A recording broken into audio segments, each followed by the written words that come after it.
Hey guys, this is Kate. And Jamie. Welcome back. I want to say this is episode 9. It's been a little bit. We've kind of been busy. Jamie with the kids, finishing up school. Yeah. I mean, we had like a 2-hour podcast episode a couple weeks ago. So it just feels, I don't know which one we're on. Yeah. But, hope you guys are having a better week than I have. Yeah, you've had a rough one. Yeah, somebody hacked into my card, which I don't understand why people feel the need to do this. Like, why can't you just be, times are hard for everybody. You don't need to make it worse for everybody else. I can't stand a thief. Yeah. It's just, my parents, I told you my parents had an issue with their bank too. Yeah. Someone, twice. I just trying to get money out of their account, so they had to go in and take care of that. Yeah. And the only reason I caught it was because they charged like $300 to my account, and it sent me a message saying, hey, fraud detection. And I was like, wait, what? I'm at work right now. I'm not at a convenience store spending $300 and some dollars. And plus I use that one account because I have several accounts, for one for spending, one for savings, one for paying bills, and that's usually my bills and mortgage account. I mean, it is a debit card, but so I right away called it. I froze my card, and then I started scrolling back, and it turns out somebody's been using it with small charges for the last few months, and I'm just like, wow. And I was so mad I didn't catch it before, but how far back has it gone? February, so a few months. Yeah, but it's only 1 or 2 charges per month. But still, I mean, I think it's still added up to at least 100 and something. I always wondered, how did they get it? When did they get that information? Especially because it's with it being a debit card, I'm like, you need my PIN. Yeah. And nobody knows my PIN. Though there are times where you swipe a debit card that it lets you bypass a PIN. Yeah. So, you know how people put those fake covers on gas station things now and everything else, and people hack systems. Mm-hmm. So it's annoying too, because it's not like they were it's not like basic need things that they were charging. Yeah, exactly. Extras. The Audible book kind of I'm like, really? yeah, there was 2 charges there was a charge for Audible, 2 for Ubers. And I even told the person on the phone, I was like, I can show you that I only did a free trial for Audible, and I haven't used Uber in 2 years. My last ride was 2 years ago. Oh, man. So I was just like, are you kidding me? And one of the Uber's rides were at 4 a.m. And I was like, that is definitely not me. am. Yeah, I leave the party early and go to bed. Yeah. Do you guys not notice that all my transactions stop by 9 p.m.? Mm-hmm. Every night? Yeah. Well, I'm glad you caught it, and hopefully all those charges get fixed. Me too. But at least one. I think one is already kind of back on my account, but it's so much easier to get charges back with credit cards. Mm-hmm. But then, a debit card, it's your actual money. And I was just like, oh, shit. Yeah. So. I've just been using, I don't have a debit card that I use. Yeah.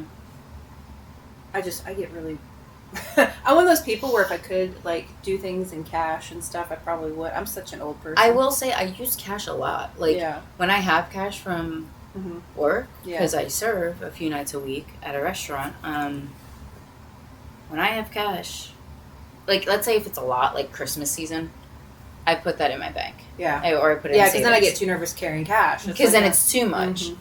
But I will say I have cash, and, I'll spend it. Especially, on groceries and things like that. Mm-hmm. I will spend it, and I'll spend that first. Plus, then in my mind, I'm like, oh, it's girl math, free money. Yeah. Free whatever I'm getting. Yeah. Because it's cash. It never hit my bank account, so it really doesn't exist. It's just extra fun money. Yeah. In my head. Yeah. No, I get that. But yeah, I'm one of those weirdos that I get paranoid every time I use a card. Yeah, I get that. My parents are kind of the same way. They refuse to pay their bills online. Yeah. Well, and I think my parents had been paying theirs online, and that might have been part How of the they problem. got, yeah. Isn't So that I'm crazy, like, though? oh, no. Yeah. Yeah. My grandmother, I think, a while ago, I was not picking up very well. No, you're good. My grandmother, not that long ago, I think someone tried to take advantage of her and get her money, which that irritates me even. I'm like, really? You're going to take money from old people? That's just a scam. Taking money from anybody is just wrong. Despicable, but yeah. Anyway. Yeah. So, yeah, that's how my morning started yesterday. So, I just was, like, fully frazzled all day long. And I just was like, I can't do this. I can't do this right now. But we got it taken care of. Yeah. At least I hope so. But yeah, it just it disheartens me. Because I'm just like, why do people have to be like this? I have no idea. I mean, I don't know why people are the way they are half the time. Anyway. It's like when that person stole. Granted, this is not money, but it's still an object and stealing. When they stole Nate's plants off his front porch. Oh my gosh, I know, and they haven't in a while. Mm-hmm. But I have to tell you, well, he put cameras up now.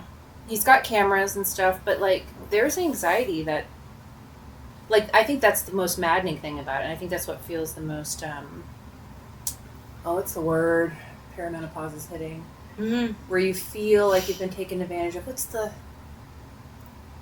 used? It'll come later. Not used, but yeah. I know you know what I'm trying to say, but yeah, there's just that kind of anxiety of when are they going to come again? Are they going to come again? Can I put this out? Like, you. And then it's like, are they just going to stop at the door? Yeah. Are they going to come inside? Yeah. Violating. It's so violating. Yeah. Like, just leave it alone if it's not yours.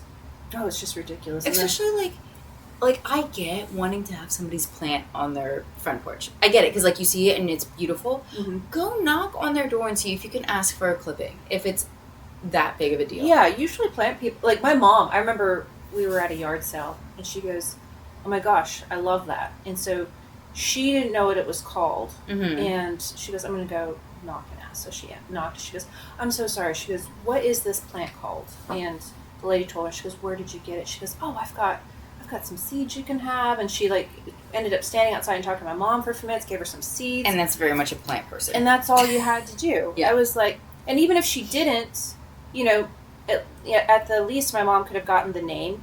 Yeah. Worst case scenario, the lady's like, I don't want to talk to you. And you just leave. It's like, and okay, that's whatever. fine. You take a picture of the plant and you leave. But yeah, I don't understand that at all. I don't know where the plants ended up. Some of those were ones that he had, like, grown for years. That would hurt my heart. Yeah. That hurts my heart for him. And he's got a couple that he really, like, he's really attached to and that he's really put a lot of effort into that. I'm worried about those getting taken, but... Yeah, because he usually has them in that one room and then he puts them outside during the summer. Yeah. And, it makes me so nervous. He doesn't want to move them, though. He hates, like, having people make him change his life, you know? He's like, because something happened, yeah. You know, I know every time the thing goes off on his phone, he'll look at it and, why is this person walking across my yard? Yeah, it turns you into a grump. You start looking at everybody like they're, you know, a potential thief, and it's like they're just walking. It's like... But I will say, you don't need to walk on my lawn unless there's, like, let's say if there's, so in my area, there's not sidewalks right here.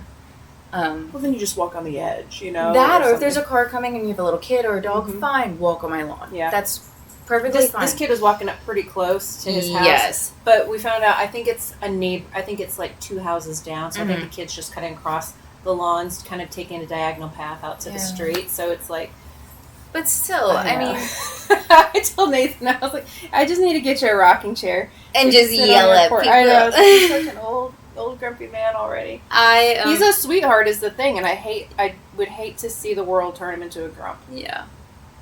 It's so funny, though, because literally I had the neighborhood kids the other day, which I love having kids be kids in the neighborhood riding their bikes and stuff. But these kids were literally right out front, and they were throwing rocks at the stop sign. And I'm like, That's illegal. Well, I'm just like, not even that. I'm just like, somebody's gonna get hurt because then they start picking up bigger rocks, and I kept. And I was just, and they're like 8 years old maybe, and like the little sister who's like 5 is riding around in the street, which my parents would never allow. But whatever, to each their own, I suppose. I'm not their parent. And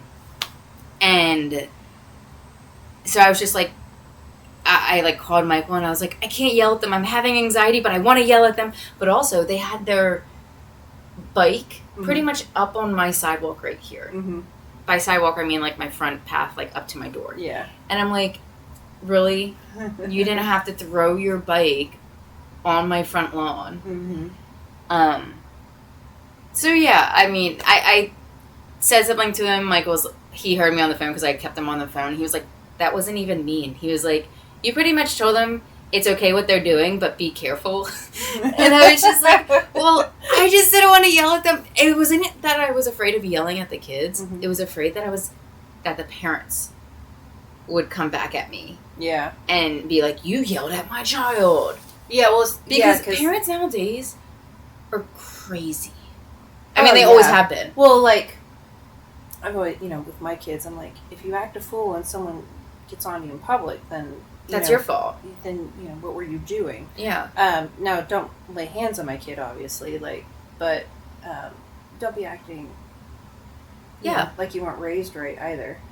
But yeah, I think working in the schools and stuff, parents don't want their kids getting yelled at for anything. No. At all. No. So, like, even when I ran a summer camp for 10 years, granted, I had, like, 10 counselors and I had 100 kids. And they range from age 5 to 13. So, big age gap. Some of those kids, like, they would be awful. And, like, I mean, some of the kids were great. Some of the kids were awful. But, like, if I would ever call a parent about something, the parent would be like, my kid's not like... I'm like, your kid brought a knife to summer camp. Oh, yeah. Yes, this is your child. They, like... I took it away, and this, that, and the other. And they're like, well, he was just carving it out. Okay, well, why are you letting your 7-year-old by himself? I just was like... Yeah, while I get that a parent needs to be an advocate for their children, I don't think a parent should be completely shut off to the idea that their child is not perfect.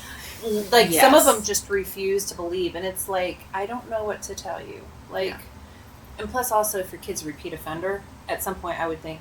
Okay, they're the problem. Yeah, in your mind be like, well, maybe it is my kid. Yeah. But sometimes you see these parents and you're like, never mind, I get it. I see where it comes from. Like, they're doomed. On a nice note, I had gone to, so there is a Tulsa Rigs and Coffee group. Oh. That sounds good. And so it's kind of like Cars and Coffee. I don't know if you've ever heard of that. Here in Tulsa, it's like all these people with their souped up cars and things like that show up on a certain Saturday. They all park in a parking lot. And it's usually in the morning. Okay. Everyone just walks around, looks at each other's cars. Kind of clicking on. Yeah, but this is Rigs and Coffee, so it's like these Jeeps and trucks and vans. Fun! And oh my god, Michael and I should do that one day. So you should. Bring the Gladiator. I'll send you the Facebook for that. But we went to that for the first time. Fun. As a participant? Really nice. Oh, well, I mean, we took his Jeep and we just like walked around and looked at, because he hasn't done a ton to his Jeep. He's got the spacers and the wheels and things like that. He wants to get the what are they called? They're on the side. They're for the rocks. It'll come to me later. Because he wants to do that trail out in Colorado. So we're just slowly starting to put money, because it gets expensive. Really fast. Some of these people had some really cool setups though. But I was standing there and I see this kid walk by. And I lift up my sunglasses, and I look at him, and he stops and he looks at me and goes, "What are you doing here?" It was a student from school, and I was like, "What are you doing here?" And he was very happy to show off the thing he had built with his dad, which was actually really cool. And after Nathan and I saw it, we were both like, "We need to build one of those." That's cool. So, But I really like going to those things. People are usually like just so nice about talking about what they've done to their stuff. They're very excited to tell you. Yeah. They'll give It's you literally about a pointers and community. Yeah, aspect. no, every once in a while, and this didn't happen there, but you know, I've had this at like other groups and things that you go to. You'll get weird people that show up and like their whole thing is just being really weird and cryptic about everything. It's like, why are you here if like you're gonna be weird about people looking at your car and asking you questions? Yeah. Like, stop it. But no, this one was really nice, and they had some giveaways and things like that. I'll have to send it to you. Yeah, fun. It's up by REI. Yep. Tulsa Hills and Turkey Mountain. Yep. And it was a good little turnout. So Cool. it makes you want to go out and hit the trails. I'll Yes. Yeah, Michael and I need to take the Jeep off-roading. tell you that. We went to Disney a couple of weeks ago. Yes, not Disneyland or World. No, Disney, Oklahoma. And the water level was so low. Really? Yeah, it was super, super low. I think Nathaniel had said he had never seen it that low before. Well, and probably go back now. It's probably much higher with all the rain that we just got. Yeah, probably. But you know, he had some fun. Good. Driving around out there. This was before his new tires got put on and stuff. So he figured he'd take it out and take his older tires on it and just kind of ride around in it. I hadn't been out and done anything like that, and I was just like bouncing around, having a good old time. I was like, this is great. A little nervous because I'm like, are you sure you can do that? Yeah, especially because like he has a Renegade, right? Is that what it is? He's a Jeep Grand Cherokee. Grand Cherokee. So it's not like he has a roll cage in it. No, but he doesn't. You know, he's not crazy. Yeah. He did used to have an actual Jeep. I forget what he had before, but I know he used to work on a lot. Yeah. And he really wishes he had one still. But it was a lot. It was. Yeah, my parents have an old truck that they told us we could take at some point, and we'd like to like do stuff with that. So I don't know. We'll see. Just slowly getting into it. Like I said, it's an expensive hobby pastime. Yeah. So. But it's also one of those things. Is like, you can take it and then like camp out in the Jeep. Yeah. Which is nice. Yeah. Well, and we've seen some of the campers that you can kind of put on top. Yeah. Or even which the I feel better with being up off the ground a little bit. Mm-hmm. Absolutely. I think that would be nice. I've only ever been camping, quote unquote, once, and because we didn't grow up camping. Yeah. My mom's not a big fan of it, just from like younger year experiences and things like that. My dad used to, you know, he grew up on a farm and he did all kinds of stuff, so he has no problem with it. But we never did it growing up, and my mom, she has horrible allergies, so it just would not have, and so does my sister. So I'd never been, and I went to Rocklahoma for the first time last summer, and we camped out there. And Nathan was so nervous. He's like, the first time you're going to sleep in a tent is going to be out here. He's like, I'm just worried that you're going to hate it and never want to do it again. And it wasn't bad at all. It was fine. There was some people in the campsite across from us that were doing vow renewals at like 3 a.m., which was interesting. And I did like the noises at first were a little bit. You might have to move it down. Oh, I kept. Oh, I hit a button. Am I still recording? Is it still picking me up? Hello. Not really. No. I might have hit this button. Just a second. She shut off her microphone. Hello. Is it getting me now? Yeah. Okay. I hit the button. Oops. But the noises, you know, that you hear outside your tent. I remember waking up and to this yakking, and I kind of look through like the little the little screen there, and I see this person in a tent in a place behind us that is like leaning out their tent, and it looks just like puking. I think they're puking, and then they just rolled back into their tent, and I was like, as long as it's over there. Yeah. I will say the porta potties at that thing are very clean. They clean them all the time. I did I did walk into one where someone had crapped in the urinal. Ew. And I was like, because you know, it's like, what are you doing? It's right there. It's like they were either really drunk or just really awful people. Didn't make it. Yeah, I don't know. But other than that, everything was like pretty clean for. I mean, you would have thought. I was expecting the worst. Yeah. It really wasn't that bad. Yeah. No. Yeah, we need to. I mean, even just going out to Spaffinall. Yeah. Quick and easy. That was my first time camping with them. when we went there, and we did 2 nights. So the first night, I did literally just the foam little pad, slept on the ground in my tent. I loved it. I actually slept pretty dang good. Yeah. And then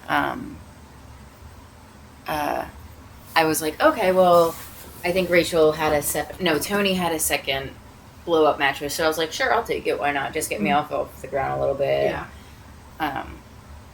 But yeah, no, it's so much better when it's quiet and like. Oh yeah.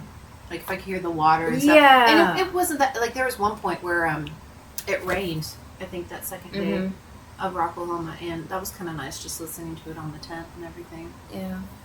But yeah, how did we get on this subject? We were talking about off-roading with the Jeeps, and then how did we get to the off-roading camping with the Jeeps? Because we were talking about the Jeep coffee and Jeep, you guys But how connected. did we get there? Because I know we started with your fraud stuff. I'm just trying to see where our train of thought has come from. I don't know, honestly. I don't know how we jumped to that. Welcome to our brains. I would love to get the kids to go. I don't know if they're into it. They're so. I mean, I know that they'd enjoy it once they got out there. I just don't know for how long. I mean, I think that's what the nice part about Spavinaw is. Yeah. Because it's literally an hour drive. Yeah. So, if need be, let's say if the kids like weren't having the best time, they could literally drive home. Yeah. Especially now since one of them has a license. True. Yes, she does. She has her license. And scary and exciting all at once. It is. The first time she went off and drove by herself, I have it where I can track her location. I was just going to say, do you track her? Yeah. And so she's like, okay, I'm going to go see my dad. Yeah. So she wants to go drive over to her dad's and see him. How far is that? Okay. It's not that far. He was at work. Okay. And I was like, okay, well, make sure you get the directions from your dad. She did. And I'm like, she hasn't called me. She was supposed to call me when she shows up. So I look at the app, and she is heading to the other side of town. And so I end up calling her, and I said, what are you doing? She goes, this is where the GPS told me. And I was like, that is not where the GPS should have taken you. I don't know what you put into the address. She goes, I put in whatever Dad gave me. I was like, I don't think you did. So I'm like watching it in real time. Nathaniel's sitting next to me on the bed, and I've got her on speakerphone, like trying to tell her where it's like, and at one point I was like, if you just go on Mingo and stay on Mingo, go straight on Mingo. I was like, do not get on the highway, because I didn't want her to go on the highway the very first time. She was driving by herself, but that's where she ended up. And I was like, okay, so just go straight down Mingo. Well, she starts to go down Mingo, but then her GPS is telling her to get on the highway, and she like totally forgets or just ignores that I said just stay on Mingo. And next thing I know, I'm like watching this, and she's getting on the highway again. And I was like, what are you doing? She's like, you told me to get on the highway. I just told you to stay on Mingo. It was ridiculous. Yeah. She ended up there fine. Okay, good. What did she say? I don't know. My daughter is here with us, so she can hear me talking about her. She's playing with Henry. Yeah. Keeping him entertained. But yeah, she's driving on her own. We had a full day today, her and I, because she had all her appointments. If anyone has any ideas as to what could be causing stomach issues, everything's checked out so far that she's normal, but oh my gosh. I really think you should try a GI map. Yeah. She did test positive for, what's it called? Irritable bowel. No, they told her she has irritable bowel, but it's SIBO, small intestinal bacterial overgrowth. Yep. And you have to take like serious antibiotics for that, and she did. But the chances of you having it again are pretty high. So that's also another thing with the gut biome map. It'll show you that those bad bacteria are high, which, like you said, you have to usually take antibiotics. Yeah. But the thing is, when you take antibiotics, it then kills the good. It destroys everything. So then it'll give you a baseline of what you need of all the good bacteria and all those vitamins. I mean, do they taste good? No. But I feel like doing all of that regimens for 3 months actually helped my stomach a lot. Yeah. Well, so I was looking at a prebiotic and probiotic for her to take. They have some pills and things like that, but I've heard that eating it is always better. Eating the actual substance. Yeah. Yeah. The pros with taking a pill are that you know how much you're getting. Like, it's kind of harder to gauge how much you're getting of something when you're eating it in a food form. But I think it's rougher on your stomach, or it can be. The pill or the food? The pills. Problem with the foods is like kefir is supposed to be a really good one. She does not like kefir. Yeah. She's not a huge fan of yogurt in general. So I don't know. She might become a smoothie girl. Might just have to make a bunch of smoothies. I know she does like smoothies, but yeah. Maybe I can give you the private practice that I go to, and they can potentially help out. Yeah, we're kind of at our wit's end with everything. Yeah, it's frustrating. Her gallbladder's fine, which is great. They did all kinds of scans and stuff for that. She's had a colonoscopy. She's had all the different scans. She's had all the labs. Yeah, and they don't think it's like colitis. They don't think it's Crohn's. No, her dad was worried about her having some issues, because she also has something where her toes and her fingers are turning cold and purple every once in a while, and so we were worried about something called POTS. I was just gonna say, does she have POTS? And she hasn't had the test for that, but I did do some blood pressure readings at home. And there were some changes that happened during the different positioning and things, but I don't think that they were enough for them to diagnose her with something like that. Does she have Raynaud's? I don't know. They did is it ANA?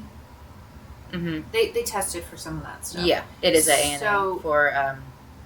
So the problem is that because they tested me, they wondered if I had Raynaud's. Yep. I've had a lot of these issues that she has, and she gets very frustrated because I tell her that, I know what you're going through, because I have gone through something similar. She's like, it's not the same. It's like, I'm not saying it's the same. I'm just telling you I understand how awful this is. Yeah. I just kind of feel like she's in a weird space where she might be having some autoimmune responses that they just don't pick up. Well, because everyone's labs are different. Yes, and what also stinks too is one, labs primarily have been based off of men all of these years, and now they're just finally starting to base things off of women. Yeah. But not only that, let's say if you have one immune, my brain just went blank. Immune system problem, whatever. What did you just say? Not immune disease. What? Autoimmune? Autoimmune. Goodness gracious. Today's been a long day, guys. Once you have one autoimmune problem, you usually have another one piggybacking off of it. Yeah. Well, it's kind of hard to... So it's very hard to pinpoint. Yeah. And it's also with a lot of these things, it's hard to figure out what comes first. Like with the stomach issues, a lot of your gut health will affect your mental health. Or vice versa, because are you anxious? So it's that's giving you an upset belly. So which one is it? Was it her stomach that started it and then she had the anxiety issues, or is it her anxiety that's been feeding to her stomach issues? And, I just, for as smart as we think we are, we just don't know a whole lot. And I think for as many things that we can diagnose, there are a lot of in-between spaces that unfortunately I think people fall into, and they kind of it's hard to figure out a plan of care.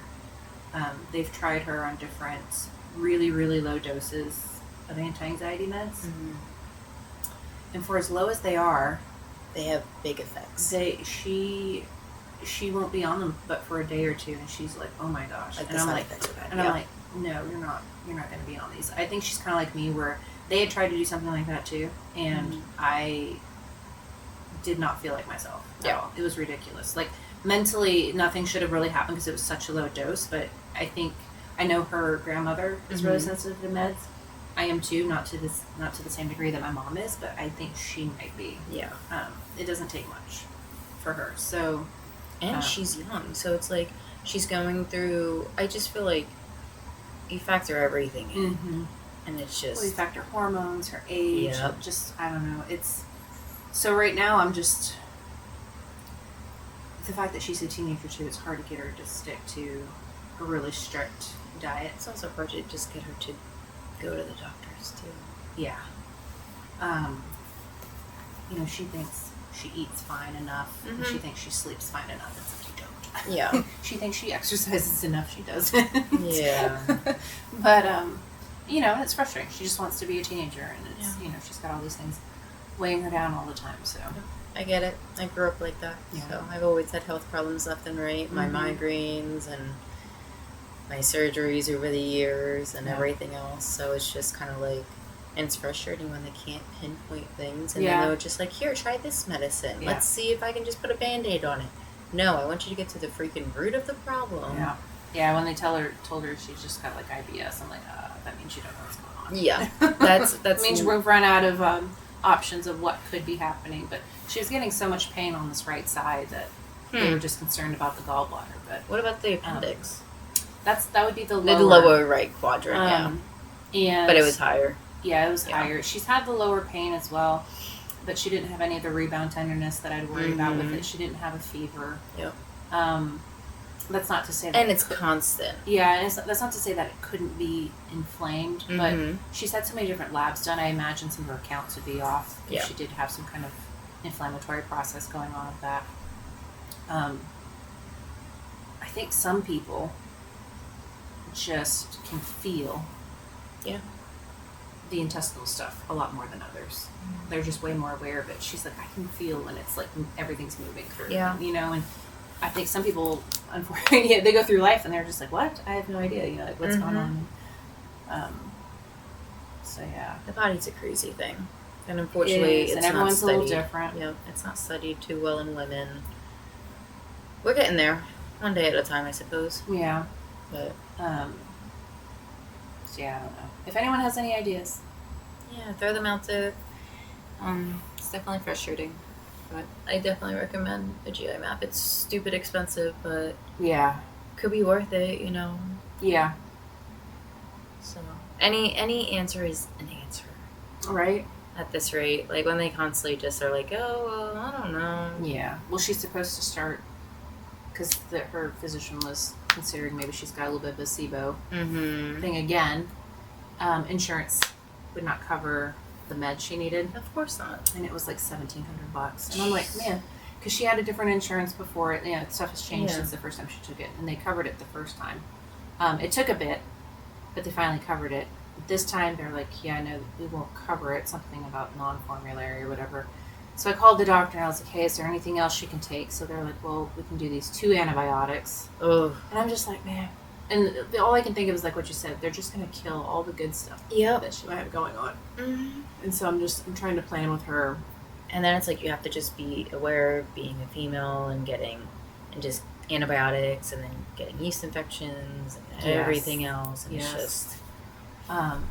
So yeah, I really... all that fun stuff. I'd like to get the prebiotic, probiotic pill that I found, but one of the things that people complained about was that it hurt their stomachs, and I'm like, that's insane. That's the opposite of what it should be doing. Yeah. But I'm like, oh my gosh, everything hurts her stomach, and then, like, I don't know how compliant she'll be if it does hurt her stomach. That's the other thing. It's really hard to keep her compliant with some of these things. If it makes her already, she already doesn't feel good, and it's going to make her feel worse. It's like, well, it's also, like, at that age, you're like, well, I don't want to have to be taking this. Yeah. So, it's frustrating. I've tried her on peppermint oil. She hates anything peppermint, but the peppermint oil, she can at least just, like, swallow it. She's not allowed to, like, they're not allowed to give it to her at school, so I can't leave it in the nurse's office because it is not FDA approved. Which I'm like, does she not carry a purse around school? She can. I think but she's worried that if she gets caught carrying peppermint oil, that she'll get in trouble. And I'm like, but it's not even a drug. Like, it's similar to carrying like eye drops. Yeah. But I've started her where she's supposed to be taking that in the morning. That's good. What else is she supposed to take? Is it saffron? There's some other supplement that I started her on as well. So I don't know. We'll see. Yeah. Yeah. I definitely carried around all my medications with me all through high school. Yeah. Well, most of them I can just keep in the office. The peppermint oil was the one that kind of shocked me. But it's also, it's so inconvenient to have the nurse have it and be like, oh, I need to go to the nurse. Yeah. I literally kept Advil on me at all times. I kept Tylenol. Mm-hmm. I kept everything. I thought it was really strange that in middle school she wasn't allowed to carry her EpiPen. It had to stay in her nurse's office. And I was like, but if you're having an anaphylactic reaction, yeah, then that's just wasted time. Yep. To get it to you. Yeah. But okay. I never understood that either because they did that too when I was in school. Mm-hmm. I didn't have one, but I know people who did. And, yeah, but I think or like even inhalers and stuff, or yeah, and I'm like, why? Yeah, her inhaler had to say like for the middle school. I think when they get older, then they can start. I get that, but also if you have an asthma attack right then and there, yeah, it doesn't make much sense, honestly. But what do I know? I mean, I guess I get some of the, you're worried about some of the liabilities and things like that, but it's not like you have all these kids running around with EpiPens and inhalers and handing them out to people or anything like that. Usually, it's also not like it's hand outable. Yeah, like pills where you're like, oh, here you go, you have some and you have some. Yeah. Anyway, I don't know, but I'm hoping we can figure something out or she grows out of it. I know that mine got better as I got older. Yeah. Well, you also probably started eating different and eating better. Eating better. I think I got a hold of like anxiety a little bit. Mm-hmm. I can definitely tell. My body knows before I'm processing that I am stressed about something. Yeah. Have you ever read the book, Your Body Keeps the Score? Keeps the Score? Yeah, I think you mentioned that the other day. Keeps account. Yes, I did. Yes. And I said I have it and I haven't read it. Oh, you need to read it. It's by a psychiatrist, I think, or a psychologist. Mm-hmm. And it talks about how trauma is stored in the body. Yes. Trauma and anxiety is stored in the body. And because we were very eye-opening. Yeah, because we were talking about how even after you leave a situation... Oh, yeah. Like reacting to things. Yep. Like relationships. I'm so jumpy. Mm-hmm. All the time. And I know Nathaniel's like, are you okay? I was like, yeah, I'm fine. I just, sometimes like... It's just a reaction. Yeah. Mm-hmm. And I think I've gotten better with time. Also, it was because I was having some stress about trying to figure things out with my ex and the kids and picking up and things like that. Yep. And I will get very anxious about upsetting him. Yeah. And I know that that's not even something I should be worried about at this point. But like it really does give me like anxiety, and I can feel like this almost like fear. Mm-hmm. And it's hard being a people pleaser. I hate the nausea that there's like this nausea that occurs good. with it. Yes. Yeah, where it's like, oh no, they're going to be mad. And then I try to, reason with myself and be like, well, what's the worst thing that could happen? They're mad. Like, what can they do? Nothing. They can't do anything to you. Is it going to ruin your life? No. It might make your afternoon a little rough, but it'll be fine, Yeah. Do you ever get that feeling of like, it's not necessarily like if somebody's mad at you, but like if you like get yelled at or get in trouble and like your stomach drops and you get hot. Yeah. All of a sudden. The pinpricks and things like that. And I'm just like, oh, I hate that. No one will ever punish me more than I punish myself. Oh, absolutely. Hardest critic. Yeah. And man, like after, there was that period in my life with like their dad and stuff where, I don't know, my life was just kind of falling apart. And I just kind of, there's a point where you just like stop caring. And you're like, whatever, I'm just going to do whatever. And maybe you're not like the best version of yourself. And then later when like you start putting your life back together and you're looking back on it and you're just beating yourself up over ever having been a version that you're like, oh, that is not me at all. No, but you were surviving the best you could. Yeah, at the time. But and then if you get involved with somebody who wants to punish you for that version of yourself, then that's another thing that you have to get over, which occurred. So it was just kind of like I had a double whammy of things. It's tough. People just suck. They can. They can suck. That's not to say that. No, that's not to say that I never have. I'm sure I've sucked. I'm sure in someone's story, someone's I'm eyes. an awful person. I really try not to be. And I would be kind of horrified though. I'd be like, really, like what did I do? What can I do to make it better? I'd feel bad. Yeah.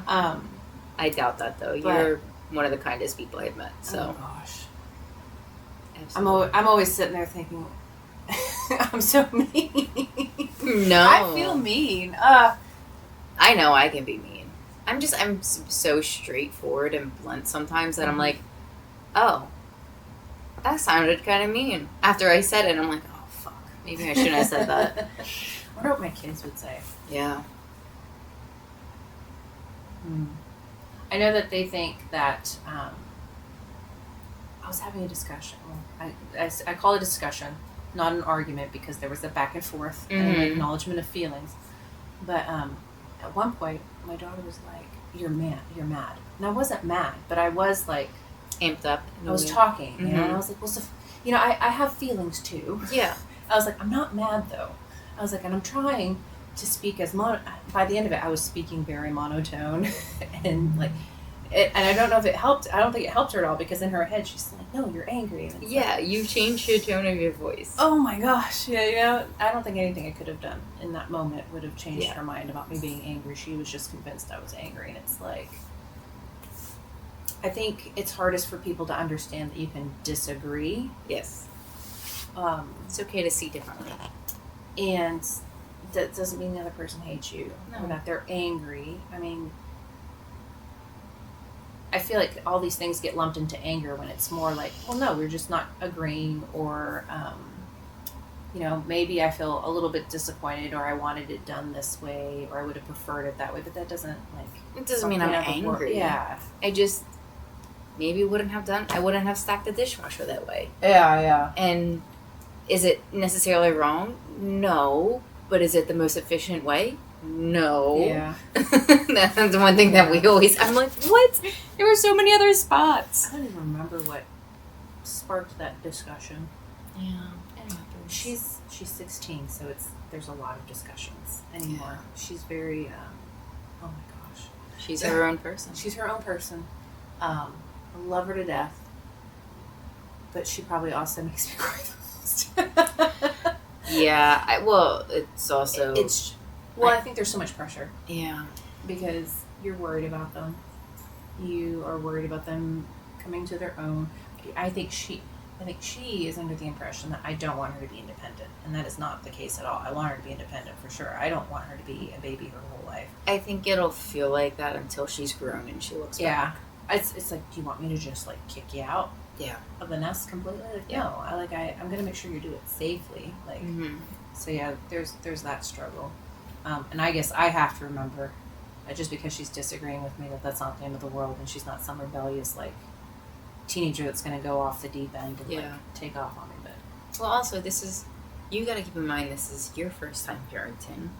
You know, I told her that once. I don't know if it clicked with her. I don't. This is your first time being 16. This is my first time being a mom to a 16-year-old. Yeah. So, and like, I don't think it clicked to me until, like, not necessarily lately, but like, kind of lately, because I'm like, oh, at this age, my mom had kids and this, that, and the other, and I'm just like, okay, they were or looking at my sister, how she has 3 kids and they're all in sports, and how she's running around and they don't have time. And I'm just like, oh my God, my parents did that with me. Yeah.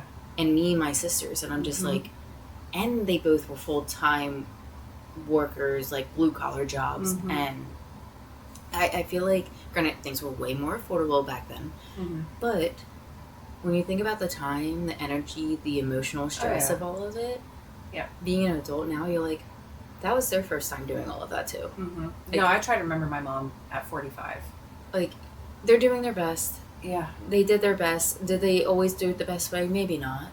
But like, everybody's learning. We all live once. Yeah. Unfortunately, we aren't cats that get to lay around all day in the sun. I would love that.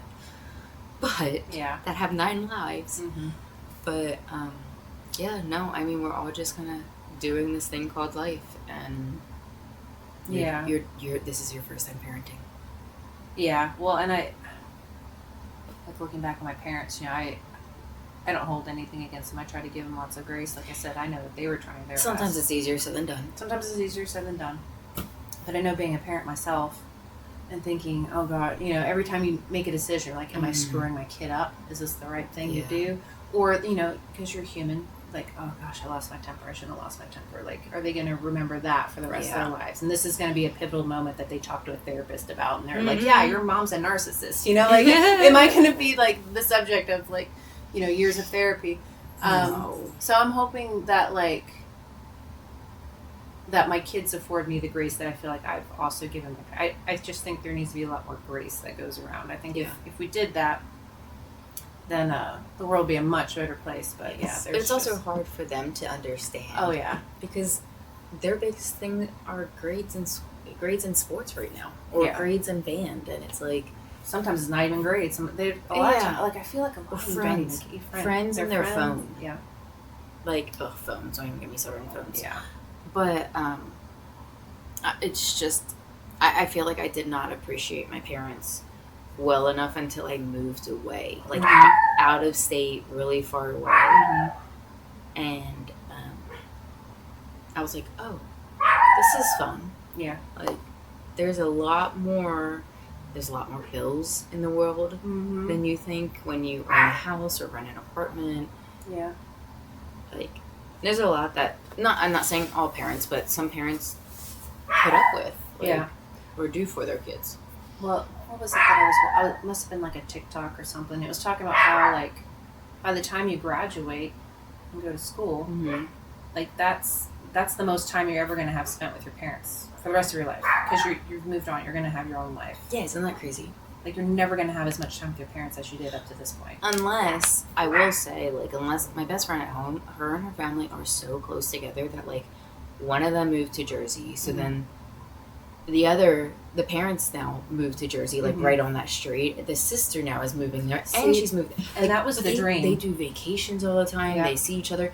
They see each other all the freaking time, and it's just like that's just as strange. But the thing is, her parents also,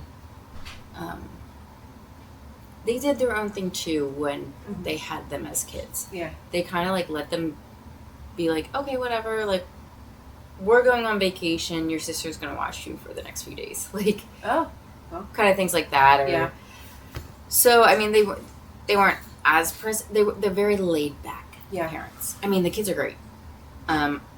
They all turned out great, very self-sufficient people, which doesn't always happen. No. It just sounds like that's a pretty good. It was just a really good situation there. Yeah. But I'm surprised Sophia didn't scream or something. Yeah. Her Michael just walked in. Well, probably because Henry was just barking up the storm. He knew.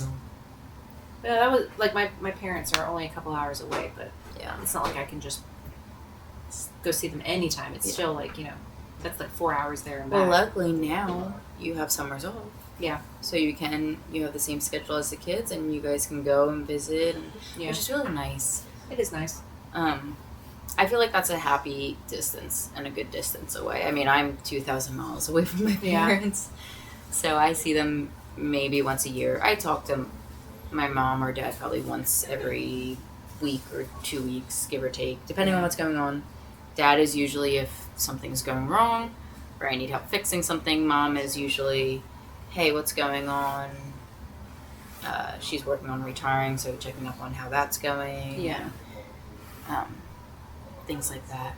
But otherwise, it's, you don't always get that luxury. So no, I'm glad you get that luxury.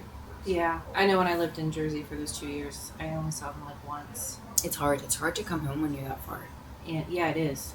You would think that's easier because everybody's like, oh, it's just a flight. Yeah, no. No, it's not just a flight, because a flight from here to Philly for me and back sometimes can be close to $1,000. It can be like $800 round trip, and I'm just like, well, then the packing and putting it on the plane and getting there and back. Yeah, you got to worry about weather if it happens to be the wrong missing work and it's not like a little car ride. No, especially because half that time you're spending a whole day flying. Well, not a whole day, but it feels like a whole day because then you're exhausted. It's like 4 to 6 hours flying. No, you've got like at least a day and a half to 2 days that are just taken out by travel. Yep. Yeah, it ruins things, but you know, life. We're also in that area, being in Oklahoma, that you can't really just drive to States. Yeah. East Coast, you could. Yeah, everything's so like close and crammed. pushed together and things. Here you could drive all day and still be in Oklahoma. Yeah. Texas is even worse. Oh gosh, no thank you. Speaking of Oklahoma, did you see that? I don't usually talk politics or anything, but did you see that the minimum wage got denied? I did see that. I'm very disappointed in everybody. I saw it on all the different postings and stuff on Facebook. Yeah. And I was looking at. I just go through and I read responses just to kind of get a feel of everything, and from what I was reading of people who I was out of town when all the voting happened, so I ended up not voting. But what I ended up reading for people, because I just reading at the back and forth, the people who voted against it were saying something about there wasn't a cap or something, or there was some wording or things that were done a certain way that they weren't comfortable with voting that through. That they're not necessarily against a minimum wage bump, but that the wording, I think, which is what I usually hear about these things when people vote them down. Yes. I don't know how accurate all that is. But the thing is, I think the cap version is that it said so the $15 would have been put into place by 2029. Mm-hmm. So it's not even like it would have happened tomorrow. Yeah. If this got passed. Mm-hmm. But then if everything kept getting more and more expensive, inflation, all of that fun stuff, it would then go up by I think it was 5, something, a small percentage, so 5 cents, let's say. Yeah. So it'd be then $15.05. Yeah. Would be a pay raise. And then if it went up another year, I think they were saying a cap of that. But in order to even make a big difference, it would have to be over years and years. Yeah. I don't think it would matter. And also, I don't think it necessarily, yes, you raise the minimum, things are going to be more expensive.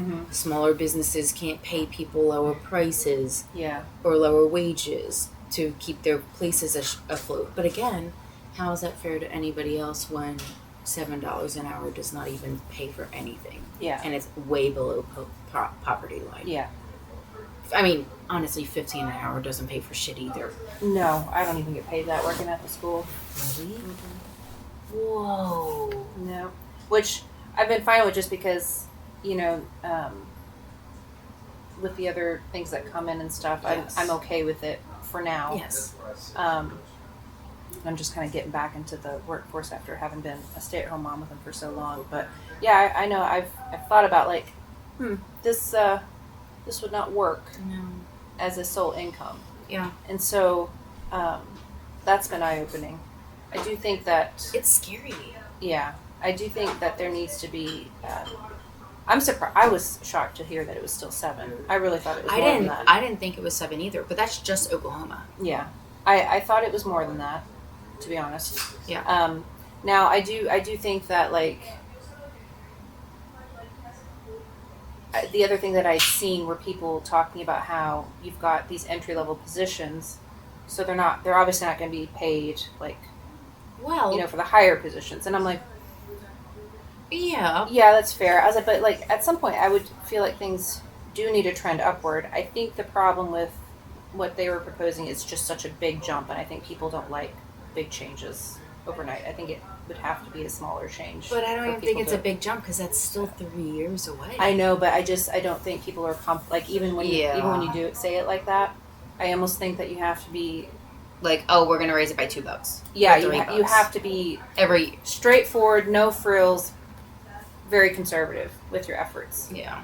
And then it's small bites. I think instead of taking a small bite where people can maybe digest it and get comfortable, and then everyone sort of rides that wave a little bit and they're like, okay, we're good. This actually worked out fine, and you can kind of like a proving phase almost.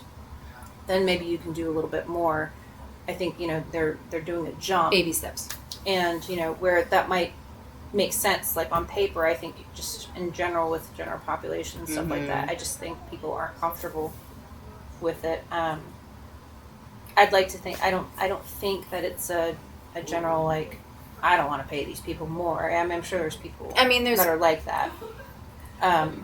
It's a very domino effect. Once one thing goes up, the other things will be raised. It makes it harder for, like I said, small business owners. I get that, but it's just okay, when do we, I don't know, what gives? Yeah. That's my question. What gives? Like I said, I was shocked that it was still 7 something. That kind of shocked me. So I just was kind of sad when I saw that because I was just like, that makes me sad. Yeah. I honestly, I had no idea what it was going to do. I know some people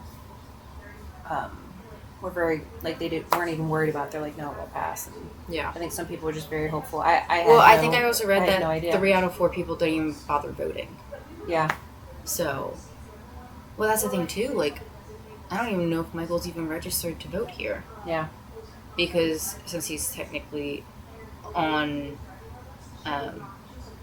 orders to be here for so long with work, he's quote-unquote stationed here. This is not, like, his voting area. I mean, he could have changed that, but then every 3 years that he moves, it's a hassle with military. Yeah. I know my dad just kind of kept his in his home state. He could do, like, the absentee ballot. But, like, I mean, obviously he wouldn't have a say in this because this was strictly just Oklahoma. Yeah. But, no, it just kind of stinks. I mean, I'm very against talking politics usually, but I was kind of bummed to see that because I'm just like, we just have so many homeless and so many people are struggling. Yeah. So. Yeah, the more I think about, like, all the problems we have and, like, I don't know, nothing's as straightforward as you wish it could be. Oh, no, not at all. Like, never is. You know, I'll see, like, homeless people and stuff, and I'm like, how would you fix that? And I know that, you know, there are some things in place and stuff like that. And it's like, okay, well, where does the problem start? I've seen things where part of the problem with, like, homeless is that they don't necessarily want what you're giving them. And it's like, well, how do you fix that? Yeah. You know, how do you fix something that somebody doesn't want fixed? Yeah. And it's also the thing of, like, drugs and things like that. A lot of times it's a drug problem or a mental health issue, and it's like, okay, well, can you force them into fixing that? And I mean, you can only do so much. You can only do so much with an adult. And then at some point, because it becomes, you know, an endangerment either to themselves or others. To themselves or society. Yeah. You know, measures have to be taken, and as a whole, it just looks awful that you're having to, you know, like, you can't just have, you know, homeless encampments go up just everywhere. Well, because then it's also like you have people getting hit on streets and highways, or and you know, if you're having these, like, communities getting built up, there's going to be issues within those too. Like, how do you protect the people in that? Like, and people are like, oh, they're just living, let them live. It's like, but you don't understand. Those people are also going to have issues. There's going to be people in there that need to be protected. There's going to be women that are being taken advantage of in these situations. There's going to be children. Yeah. You might be having someone that would like to get out of that situation that can't because now you've got, like, you know, this community that's keeping them there. You know, like, it's not as straightforward as everyone would like for it to be. No, it never is. And there are a lot of things that they put into place. Like, we do a benefit every year with work and raise money for the Tulsa Day Center, and, like, how they have, like, housing that they put homeless people in to, like, get them on their feet. And I mean, they have to obviously, like, get a job, like, be I can't think today. They have to be an active participant. Yeah, an active participant of the city and everything, and they have to want and be participating in everything. Great. Yeah. But again, it's like you can only do so much. You can only do so many. Yeah. So much. So it's just kind of, it's hard. There's a lot of things that go along with everything else. Like, not everything's black and white. Not everything's black and white. You can't always throw money at stuff. No. Either. The human condition itself is just complicated. It really is. Like, mental health, drug addictions, all of it. It's all complicated. Yeah. And I mean, what did I see? It might have been a post of Daniel's. I feel like it was a post of Daniel's. It might not have been. It might have been someone else's. But it was saying something about if everyone threw their problems into a hat, would you risk having somebody else taking someone else, like putting your hand in there and taking out somebody else's problem?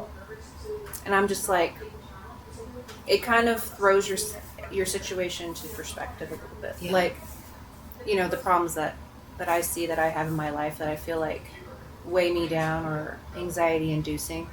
And I look at, well, what if I pulled out cancer, incurable cancer, or stage 4 this or that, or what if I pulled out homelessness, or what if you need a fresh amputee yeah, and dealing with that trauma. Yeah. Like, yeah. Mm-hmm. Or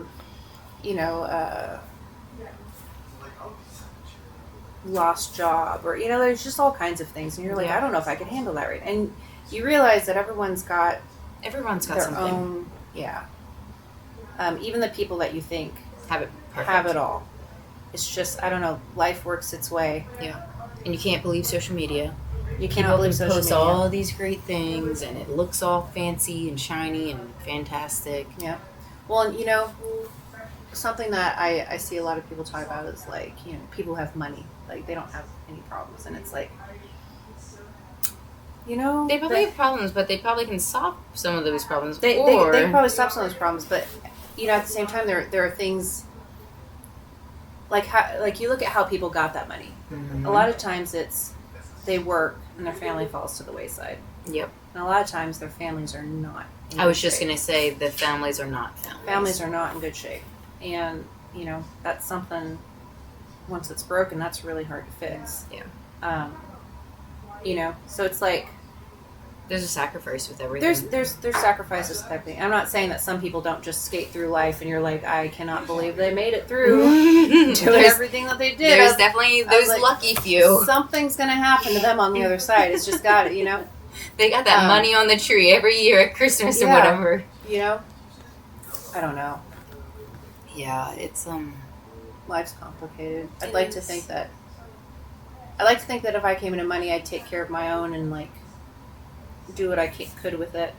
The other thing too is like you get people who actually do try to do things with their money, and everyone just wants to tell them what to do with it all the time. Yeah. And it's like, I always say if I win the lottery, like it's going to be anomaly. Anonymous, yeah. Anonymous. But I don't. In some states, you have to legally claim it, and you have to, say your name. But I think about that a lot, all the time, because I'm like, what if I came into money and like, what would I pay off first? I would pay off this and that, and then I would pay off my parents. I would pay off like my sister and the kids, like give them money for the kids to go to college, and because I don't have kids of my own yet, but like, I don't know, just you start thinking about the stuff that you would put money into, and you're like, well, I mean, that's how much money are we winning here? Like, what can you, and then obviously the smart thing to do would be to set yourself up so that way you don't have to worry about money again, or so that your kids don't have to worry about money again. So it's like, how much are you expected to give away of yourself when you do start being okay as well? Yeah. Money's such a hard topic because it makes people greedy. Oh yeah, I mean it would be nice if it wasn't a factor in life. It is, unfortunately. Makes people greedy, makes people envious, makes people do things you sometimes don't think you would do. Yeah. It would be nice if everyone could at least get to survival without having to worry about making it there. Like if everyone could at least be on survive. Like if food didn't cost money and we could all just share the food and share a community garden. Yeah, I mean, like just, I don't know. And the thing is that those are all like really nice ideas that you have when you're a kid, and then you grow up to be an adult, and you're just like, it wouldn't work. Yeah, no.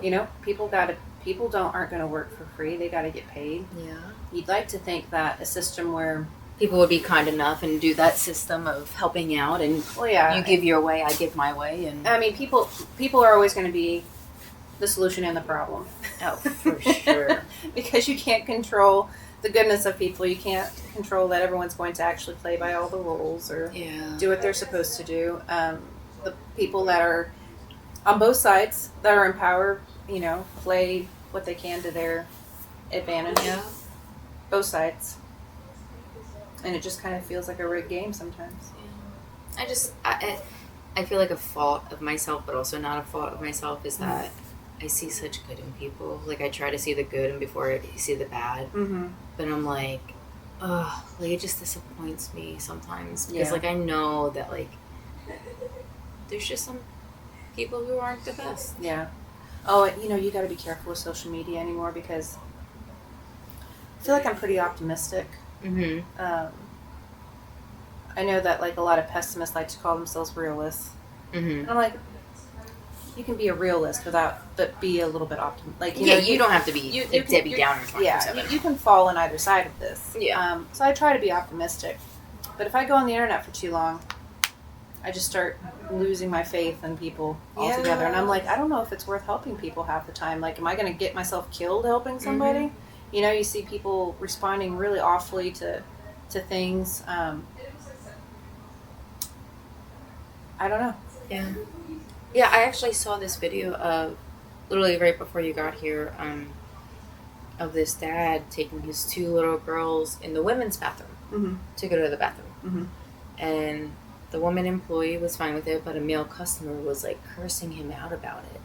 He's like, you shouldn't be in there with the girls' bathroom. Yes, he is their dad. He can announce himself, let the women know that he's going in there mm-hmm. with his 2 little girls. There are stalls. Like, mm-hmm. it's safer than being in a men's bathroom. And, like, he made a comment of that, too. He's like, they are girls. Mm-hmm. They are meant to go in the women's bathroom. Mm-hmm. Well, and I think that there are things that you can do to make that situation, like... You can ask another woman to help. You can either... So, like, okay, let's say if I was a man and had to have girls use the bathroom, you could always ask a woman to, hey, is there anybody in the women's bathroom? Exactly. So they go in and or check if first. it's okay if he comes in with them.